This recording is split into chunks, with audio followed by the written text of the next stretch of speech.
NEET தேர்வை ரத்து செய்ய கோரி ஒன்றிய கல்வி அமைச்சர் தர்மேந்திர பிரதான் வீட்டை முற்றுகையிட்டு மாணவர் காங்கிரஸ் அமைப்பினரை போலீசார் கைது செய்தனர். நீட் தேர்வு முறைகேடுகளை கண்டித்தும் நீட் தேர்வை ரத்து செய்ய வலியுறுத்தியும் நாடு முழுவதும் மாணவர் போராட்டங்கள் தீவிரமடைந்துள்ளன. தலைநகர் டெல்லியில் போராட்டத்தில் ஈடுபட்ட மாணவர் காங்கிரஸ் அமைப்பினர் ஒன்றிய கல்வி அமைச்சர் தர்மேந்திர பிரதான் இல்லத்தை முற்றுகையிட்டனர். அப்போது நீட் முறைகேடுகளை கண்டித்தும் நீட் தேர்வை ரத்து செய்ய வலியுறுத்தியும் அவர்கள் முழக்கங்களை எழுப்பினர். நீட் வினாத்தாள் முறைகேடுகளை அம்பலப்படுத்தும் வகையில் காரின் மீது ரூபாய் நோட்டுகளை கொட்டியும் தங்கள் எதிர்ப்பை தெரிவித்தனர்.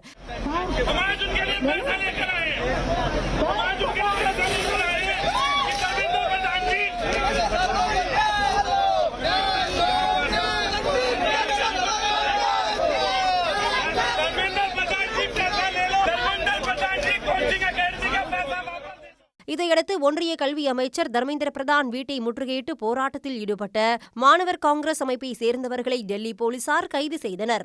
உடனுக்குடன் செய்திகளை தெரிந்து கொள்ள சன் நியூஸ் பெல் ஐகானை கிளிக் பண்ணுங்க.